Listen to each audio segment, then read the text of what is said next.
Get the inside track on 20 top business trends for 2020 from Joel Block. Joel's insights bring Wall Street to your street so you can profit from the inside in 2020. Just text the word TREND to 72000. That's 72000 and download your free copy today. Grab your phone and get the inside track on business trends that affect you and your business. Just text the word TREND to 72000 for your copy now. This is Profit from the Inside with Joel Block. Insights to give your business the inside track. And now, here's your host, Joel Block. Do your customers trust you? And how can you create even more trust with your customers? To answer that question, Jodi Daniels. Jodi, welcome to the show. Hi, thank you so much for having me. Hey, nice to have you here. So what does it mean to create trust with customers from your perspective? Well, we live in an era with so many marketing messages that are coming to us. Data's flowing in so many different directions. What it means is when a customer gives a company data, they buy something, they interact with you, that they feel like that company honors what they're saying, that they're not going to sell the information, that they're not going to be secretive, that they're not going to kind of pull one on you. And instead, they're going to really value the relationship and create what you would imagine of any relationship, right? A strong foundation based on trust. You know, it seems like there's another dimension to this. You know, one is that you give them the information, you trust they're not going to sell it, which they all say they're going to. And frankly, I rarely believe that's true. But the second half is that they're going to do it in a way that isn't sloppy. Like we keep hearing about 142 million accounts got opened up and now we're on the dark web. And I mean, can we trust giving our information to companies at all? That's the bottom line, right? It is. That's a really big part of this situation, and especially kind of the slimy part, right? So did I give you my information and you gave me just enough to make me believe you, but then really you're going to go and do something else? And we can see that in, the messages that you've been given, or maybe it was, buried in 4-point font, or you had some box already checked, but you didn't even realize that, right? How are companies interacting and communicating with you? Are they being honest and putting out all that information up front? Are they addressing any questions or concerns someone might have? Or are they just truly trying to hide it so they can keep doing what they want to? So, I guess companies have to think about whether they're in business for the short term or the long term. But we're in a different world. And the companies that want to get into the long term with their customers owe them a certain amount of respect, I imagine. And doing the things that you're talking about are not very respectful of the relationship. Absolutely. And I would say if you want more than just a one-time sale, that you would want to create, or even the first sale. So literally just the other day, I was talking about people who are spending so much time trying to create the perfect email message. Should it have 2 exclamation points or 4 exclamation points? And what's the perfect subject line so it gets someone to open it? Well, that's kind of a bait and switch. So if I open it, great, but I might not actually click on anything. You didn't create a strong, valued relationship between you and I. You just treated me like a number and hope that you'll get so many opens. Really, a strong relationship is going to be predicated on, I understand who you are, I know what your needs are, and I want to honor that. Well, it seems to me like it kind of depends. Are you in a service business? Are you in a product business? So that would be one thing. And then secondly, it sort of depends. Are you selling a low price product? Or are you selling a more expensive product? Do those things factor in a lot to the way that companies are interacting in the digital world, or how does that happen? I'm actually finding that it doesn't matter quite as much whether I'm B2B or B2C from creating this really value-based conversation. Even in the B2B side, you see a lot of account-based marketing. So really using personal data to try and get at the actual person inside a company you're trying to sell to. Some people might look at it as a small product. It's an easier sale, maybe for me to buy a $10 item or a $50 item versus something that might be thousands of dollars, right? It might be a longer sale. So actually in the longer sale, it's going to be even more of trying to create that relationship with me. It might be a little bit longer term, a little bit harder to do, a lot more factors at play versus that that short-term fix. But from a privacy point of view, I'm seeing companies really look at it the same.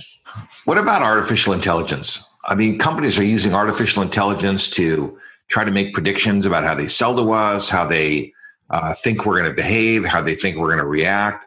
I mean, it's not exactly the most genuine way of creating a relationship, but that's what companies are doing. I think artificial intelligence is a fascinating area. First, there's volumes and volumes of data, and it can really help us do good. There's operational impact that can help artificial intelligence make our processes more streamlined. There's all kinds of really interesting use cases in the healthcare arena. Imagine if artificial intelligence could help us be able to make better healthcare decisions instead of what the insurance company tells us to do, but instead based on here's the best likelihood of an outcome. At the same time, when you start making decisions based on data, potentially without the human person involved, you start running into data ethics, right? Where's the line of it's okay for me to use this data, it's not okay for me to use this data?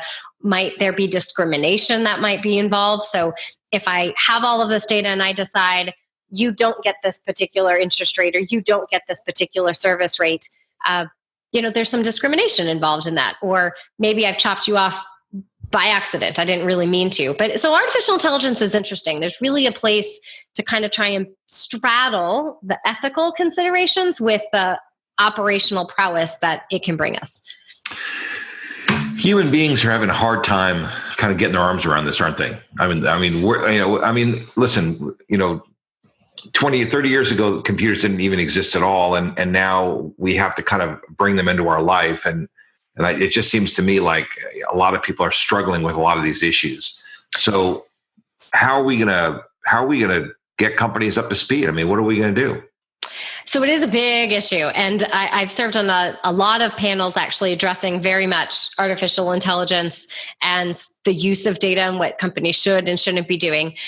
And I think it really comes back to this idea of thinking about it first and breaking down, well, what is the data that's being collected? And what is the data that we want to be using? Who might we be sharing it with? What do I need to tell the actual end user or individual about this data?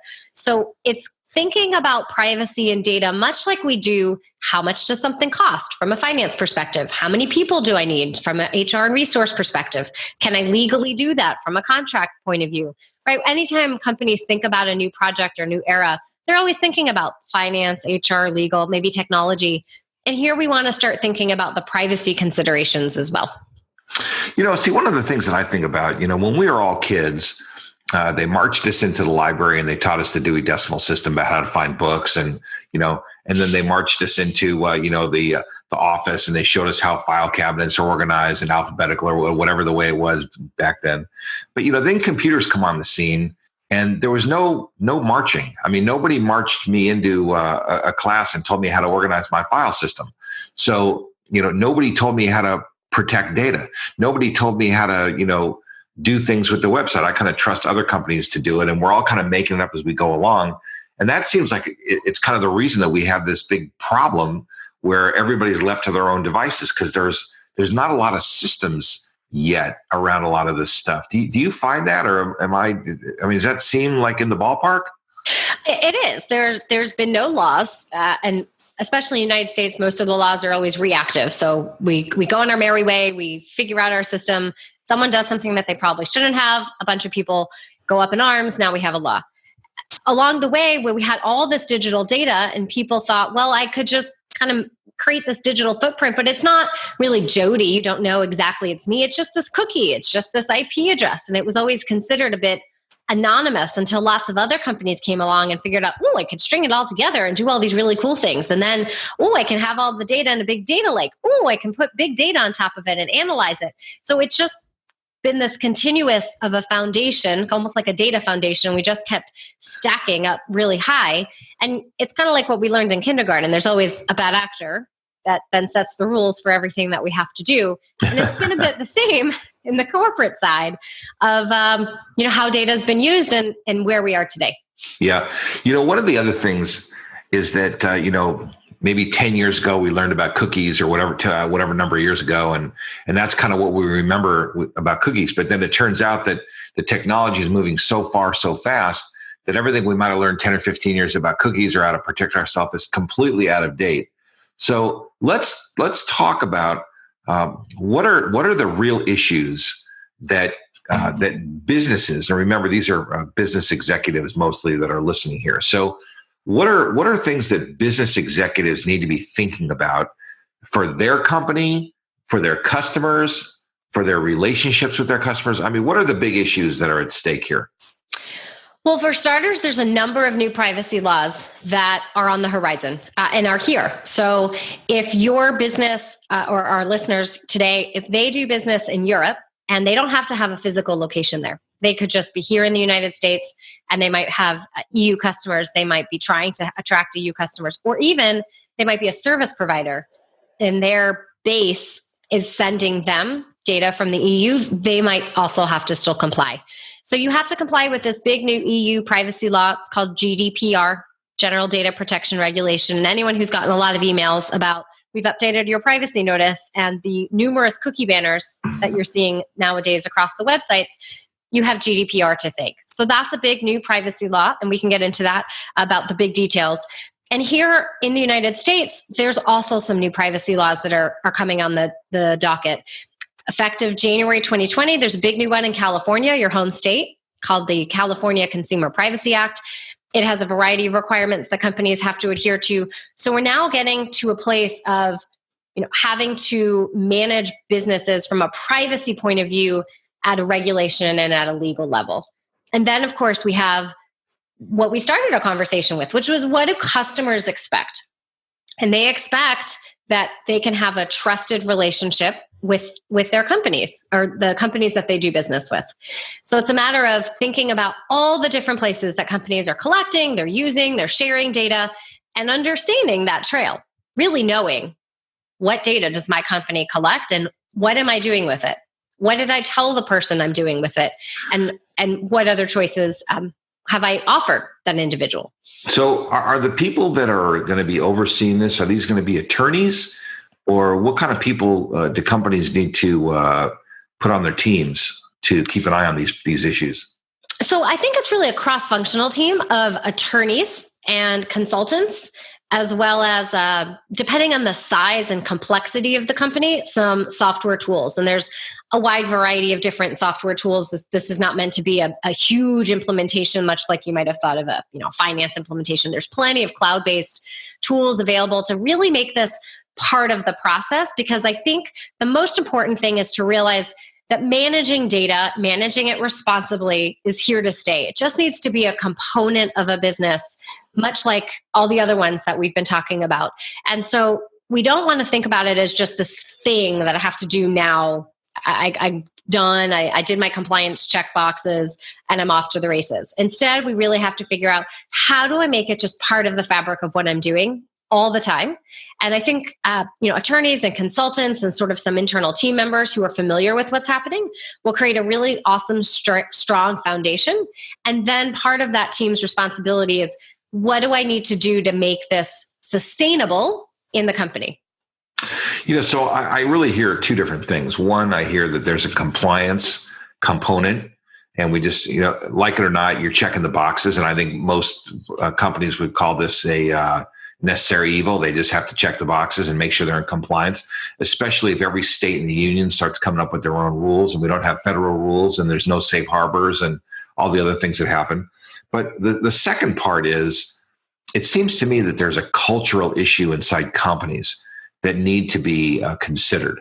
So what does a company need to think about in terms of caring about their customer, caring about the customer's rights, caring about issues related to the customer, because that's not check the box. I mean, that they still may not get it according to the law, even if they're concerned about their customer, because the law is the law and that may be irregular. But what are ways that companies consider their culture? That's a really important point. And I think it's, to try and think of the customer first We think about this in so many other areas of business and, devising a new product or strategy. And we're going to think about the customer first, not necessarily what we think they want to purchase from us. But the same here. Imagine if each employee in the company thought about the data as if, well, gosh, that's my data. Am I okay with us collecting it however we're collecting it and using it in the manner that we're doing? So when we put kind of the customer in the center, and honestly, about 2/3 of Americans don't trust companies right now. They don't feel like companies are managing their data smartly, and they're looking for advertising to change. They're looking for regulation to change.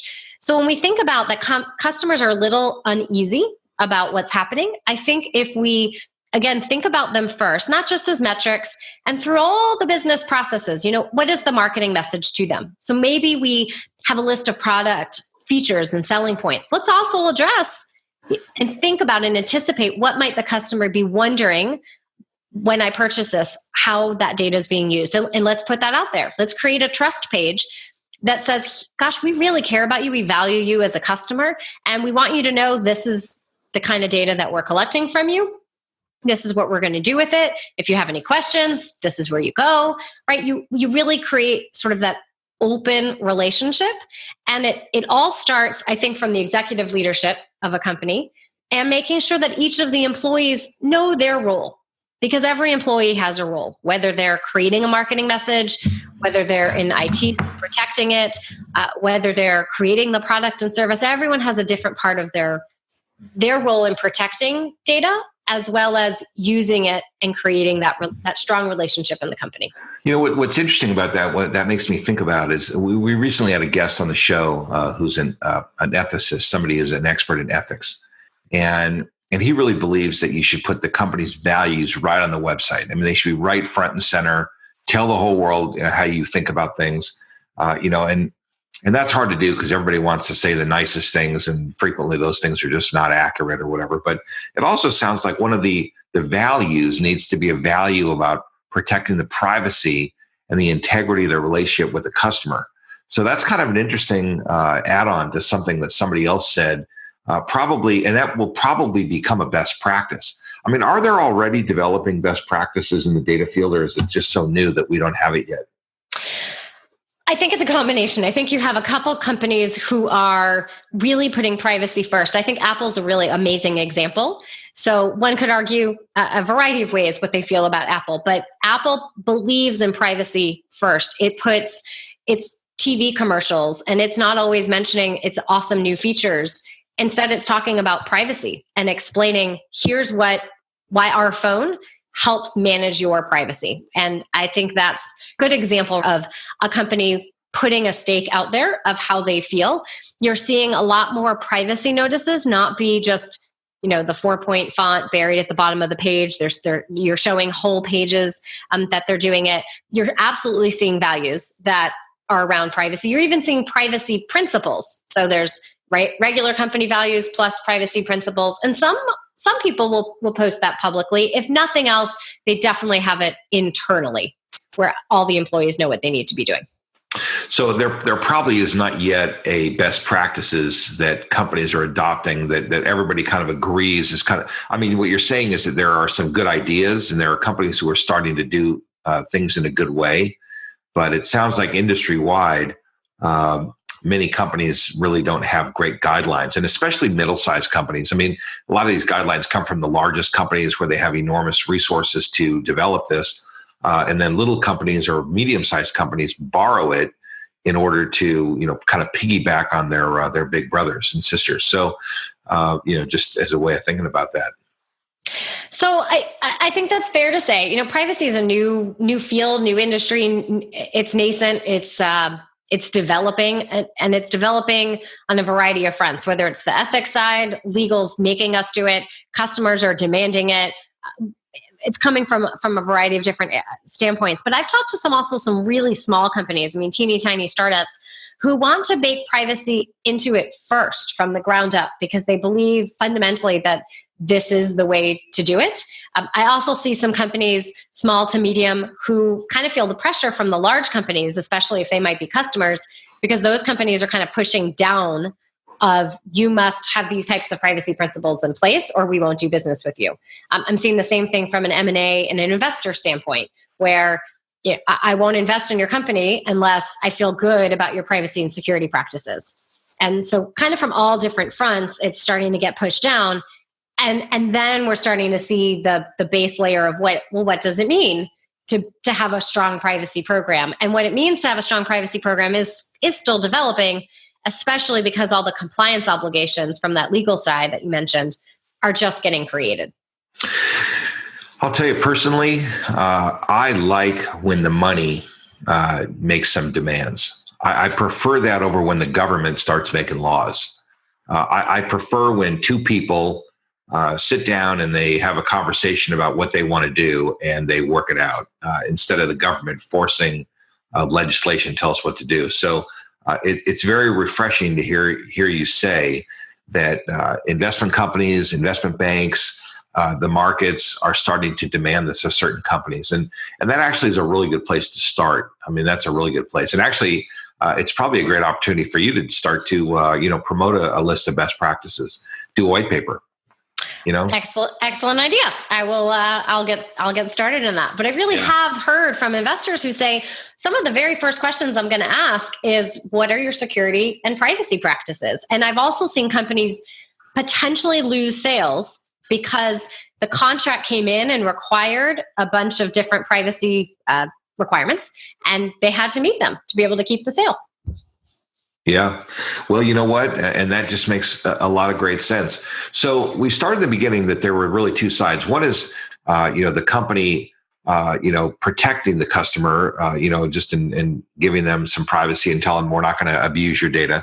The second is where the company doesn't have its own security locked down and the company's data gets stolen. And, the first one, we voluntarily put data into a company and we have to trust them. The second one, we don't maybe have a choice. It's like our bank or like our credit cards or like our, whoever they are. And we have to give them certain information in order to work with them. And then they get breached, maybe not on purpose, but through their incompetence or whatever the reason is.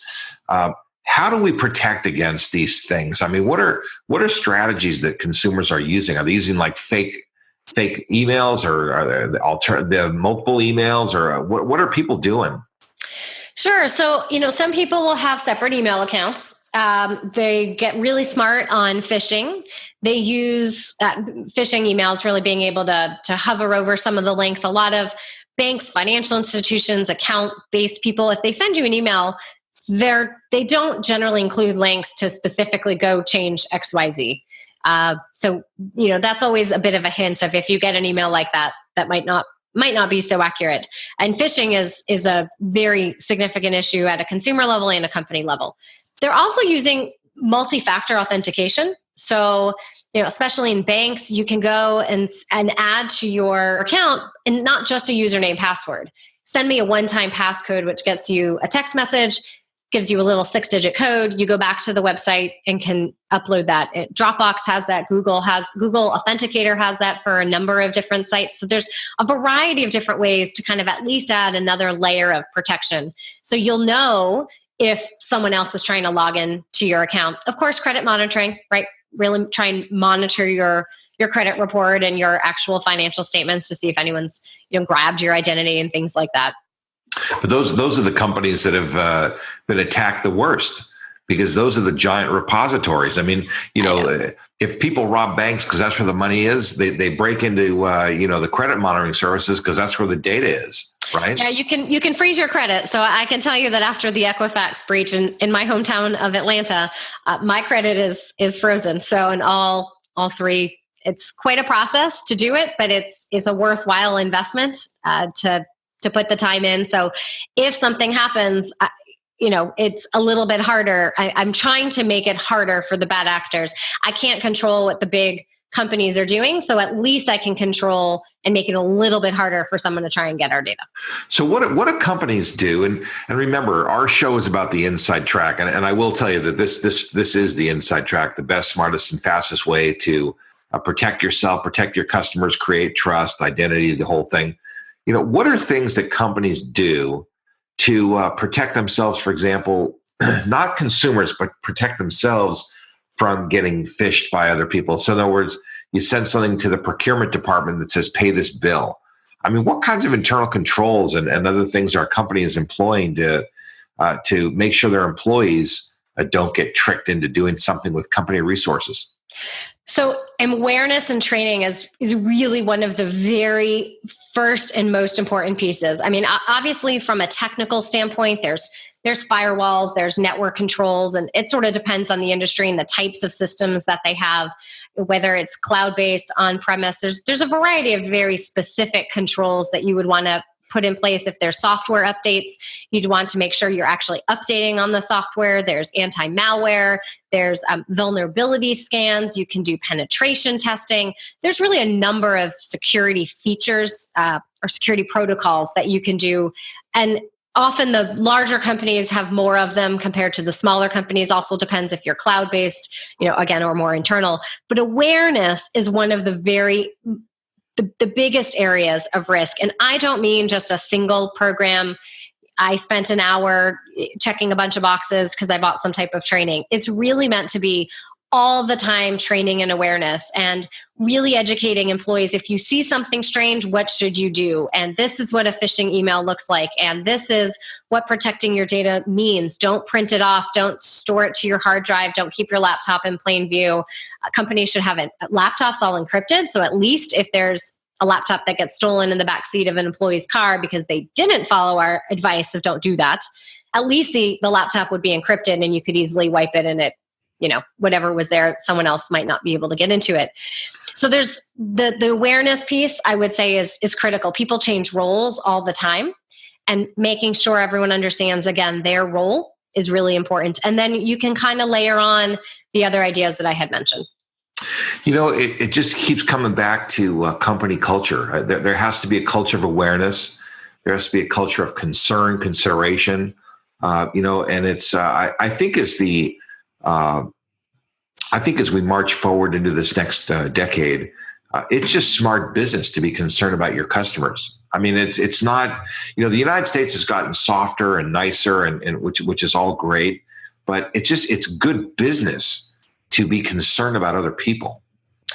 I love that you say that, because a big phrase that I have is that privacy is good business for so many reasons. It's from a fundamental money side, right? Prevention's always the best medicine. So let's not have a data breach. Let's not get into trouble. Those are costly experiences that we don't want to have. It creates a competitive advantage for us compared to someone else over here who might not be taking it seriously. And it increases customer loyalty and engagement and builds on that trust relationship that we started our conversation with. Well, companies also have to realize, and they have to remember, that consumers have more power than they've ever had because of social media. I mean, a really disgruntled person can go and make a big mess online. I mean, listen, accidents happen, and you might have to hire some, damage control people. But, if you really have bad practices, if you really do things that are just terrible, and I'm not saying you're one of these companies that sells something, closes, and then open another company a week later. I'm talking about a legitimate business. If they don't have the kind of culture and the kind of things in place that you're talking about, they really could end up finding themselves on really the end of some tweets that they don't want to be on. It's true. And consumers have, Google. I can go find many choices and can pick which one is it that I like, whether I'm B2B or B2C. I rely easily on reviews. Again, as you mentioned with social media, my choices are infinite, and I can research a lot about the company. Again, going back to what am I communicating on my website to be able to lure that person in and create that relationship with them. That's an opportunity to explain what my principles are and to explain I really care about you as the company or individual. And that's it's a great place to start. A really wonderful place to be able to emphasize it's just good business and communicate that. So let's wind down with one more topic. These Echo devices, all the Alexas and all these kind of devices. And she's lighting up now, by the way. You can't even talk about her behind her back because then No, I got a good story for you on that one. What are the privacy concerns with that? I mean, I've got this thing in my office. Is it listening to every private conversation I have? Is it recording everything that I say? Is Big Brother, listening to me, or do I need to turn it off and be concerned? Or give us some insight about this. It's always listening.